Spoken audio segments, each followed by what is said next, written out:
Sonnet 11. As fast as thou shalt wane, so fast thou growest. As fast as thou shalt wane. I am intrigued actually to translate the word wane. So it comes, yeah, 2 snaps of finger or 2 clicks. It's so easy to translate words, but I'm so much lazy. I am trying to walk blind with love here. But at certain times I feel it like it's a whim that I feel that I should translate certain words. Wane of the moon have a progressively smaller part of its visible surface illuminated so that it seems to decrease in size, become weaker, yeah. Wane, like wean, I remember. She could my forage wean, as it is in the course of love. Okay, become weaker.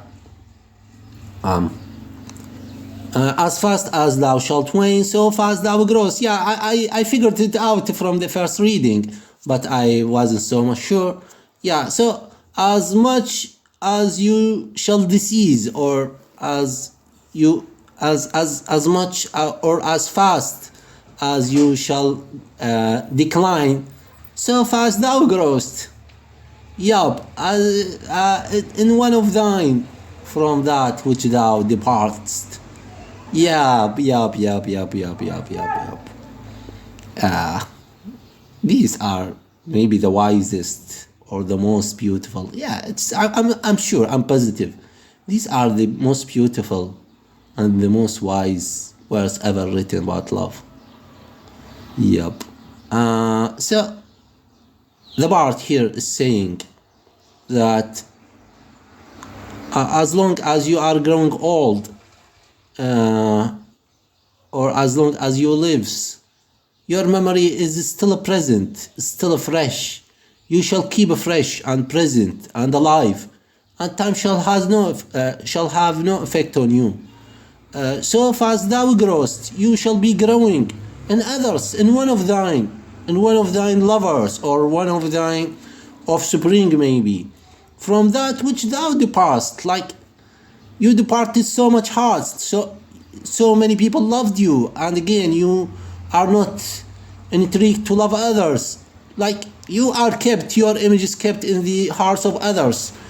Yeah, I can relate to such lines. Like my love has been absent from me, my previous love, not the latest one, the previous one. She has been absent from me like 10 years. But here again, I remember her, like as if she engraved something in my heart. That the sweetest love, or the sweetest lady that I have ever seen in my life. To miss a JB as it were back then, and still active nowadays. Come on, how crazy. Yeah, love is madness, have madness love, as one of my sonnets. In one of thine from that which thou departest, and that fresh blood which youngly thou bestowest.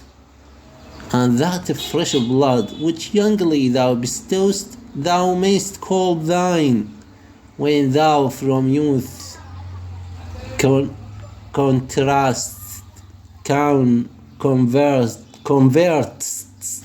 convertst. Yeah.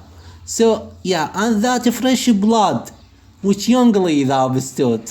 Your youth has invoked so much fresh blood, so much fresh sentiment onto others. Like I remember seeing my beloved, like even after 10 years, like 8 years maybe after separation or something like that. She's still young, she's still beautiful. Like time has no effect on her. Maybe this is my own faulty perception, but this is how I saw her. Like she has never aged a single day. Like how it comes? This is love. This is beauty. Oh my gosh, beauty is such. I'm being so much involved and crazy. I'm trying to smash things. I do not do such things usually, but yeah, I'm being overreactive here. Yep.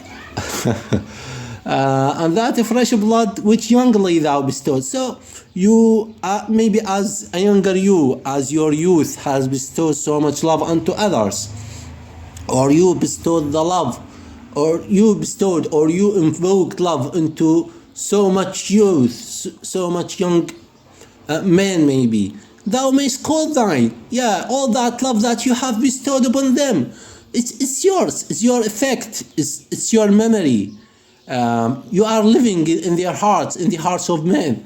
When thou from youth converst, like, yeah, even if you are out of youth, even if you are an elder or an adult or an elder woman, then your memory is still fresh, your memory is still active in the hearts of others. It is actually, like, my late beloved is still active in me. Like, maybe I can write even nowadays about her, that she is absent 10 years, or I have another love after her. But yeah, this is crazy. This is love. This is love. This is the craziest kind of love. For me, yeah, love has been so much harsh on me that I haven't been in a mutual relationship so far. But yeah, I can. Maybe I shouldn't speak about love because I have that kind of guilt of principle, which is at the same time guilt of passion about love. But it's another secret for a mutual relationship to relate to her maybe most dear heart yet to come, inshallah, I hope. Okay, when thou from youth conversed, yeah, even if you are no longer, or if you are no longer a young person, then your memory should live on as you were loved by others. Herein lives wisdom, beauty, and increase. Yeah, beauty has such an effect, actually. In a sense, maybe it surpasses time. Yeah, Shakespeare has surpassed time. And one of his weapons, actually, is a beauty. One of his subjects is a beauty. Beauty has invoked the bar so much that these rhymes are ageless, are not bent with time. Herein lives wisdom. Yeah, so the bard advocates or says that there is wisdom here in these lines, in this poetry, or in this thing that I have told you in the previous stanza, maybe, apparently. So herein lives. No, it's not lies. Lives. Yeah, lives wisdom. Beauty is wisdom. Love is wisdom. There is wisdom in beauty, in love, etc. Beauty and increase. Without this folly, age and could decay. Yeah, without this folly, age and could decay. There is wisdom. Maybe age and decay shall not reach out to beauty, to true beauty, or to true love. If all were minded so, the times should cease. Yeah, if all men maybe would think in such a matter, or in such a manner, time shall has no effect upon us. We would live young forever in our spirits. Like, yeah, a green, like I have spirit green, as I once wrote. Even if we grow old, then our spirits would still lingers on, or maybe we live on memory, as it is in Wordsworth. Memory of love, memory of beauty shall guide us, shall back us with vibrance, with perseverance, with energy, with sentimentality, with everything positive and sweet. Okay, and the 60 year would make the world away. Yeah, this is the continuation of the stanza. And the 60 year would make the world away. What does he mean here? 3 times 60 year would make the world away. I'm not so sure. Maybe the same as I have said or mentioned. Let's move on. Maybe if we are much more consumed with beauty and love, then we wouldn't care much about the world. Yeah, we wouldn't care.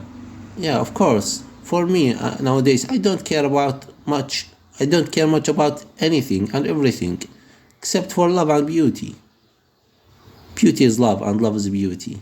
Beauty is the truth, as it is in Keats. Truth is beauty, all that you need to know, things like that.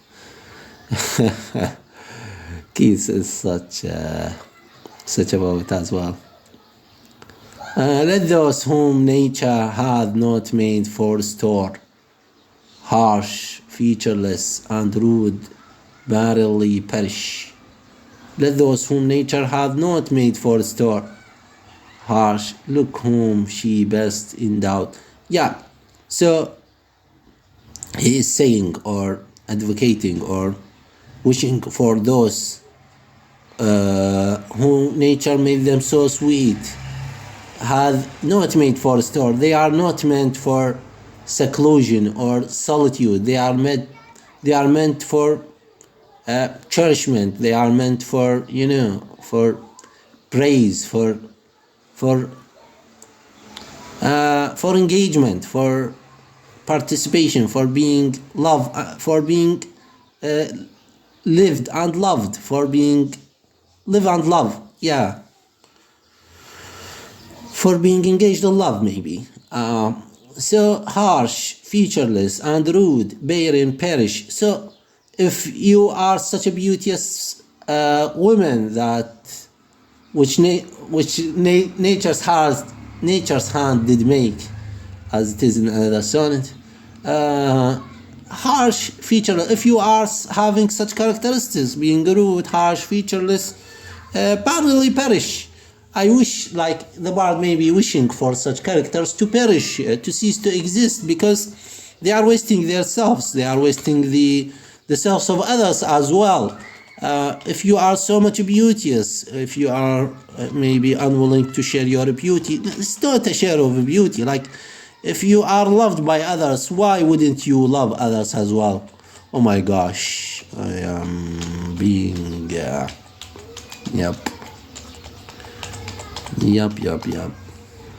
Okay, I shall skip.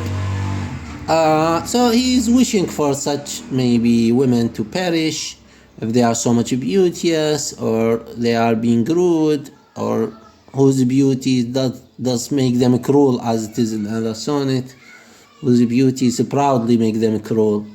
Like, they should be perish. He's being judgmental for maybe in a matter of perspective.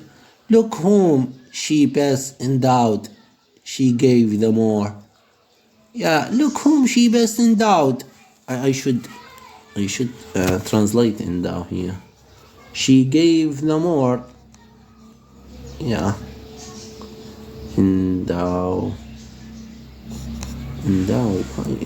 Why is not translated? Endow.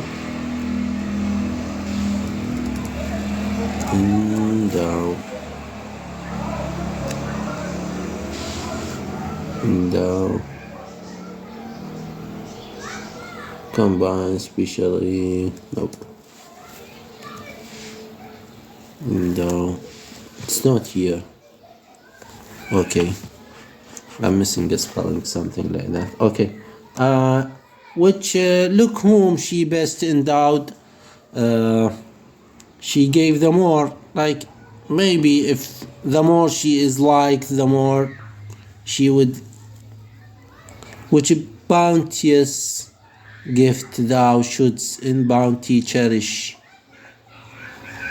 I'm not so sure here, but look whom she best endowed, she gave the more. Maybe the more she is liked, the more she would resist, sort of. Which bounteous, or she would be less interested. The more she is loved, the more she would resist love. Which bounteous gift thou shouldst in bounty cherish. Which bounteous gift if you are giving abundance or receiving much love, thou shouldst in bounty cherish. Yeah, you should be involved in love, sort of. I'm not so sure here. I'm being lazy and crazy. She craved thee for her seal and meant thereby. Thou shouldst print more, not let that copy die. She craved thee for her seal, yeah, and meant thereby. Who is the addressee here? The lover? She craved thee for her seal. She craved you as a servant, maybe as a subject, and meant thereby thou shouldst print more and not let that copy die. Yeah, so maybe you should print more of her memory. You should maybe, in a sense, maybe she favored you as a product of reproduction, sort of. Then you should beget a child of her, or not let that copy die, not let her die. If you, maybe she favored marriage for the sake of reproduction, and then she would, he advised the lover here maybe to beget or to have a child with her in order not to let her die or let her perish, let her beauty die, sort of. I'm not so sure here. As if I have ever been sure about anything. It's so funny. Yeah. I'm saying again and again, these are not for academic reasons. I'm just spending some quality time with myself here. Because I like poetry, these are my favorite sonnets. And yeah, for the sake of articulation and fluency, I have said it more and more. Maybe I have to stop to say these things, hopefully in the next lecture, inshallah.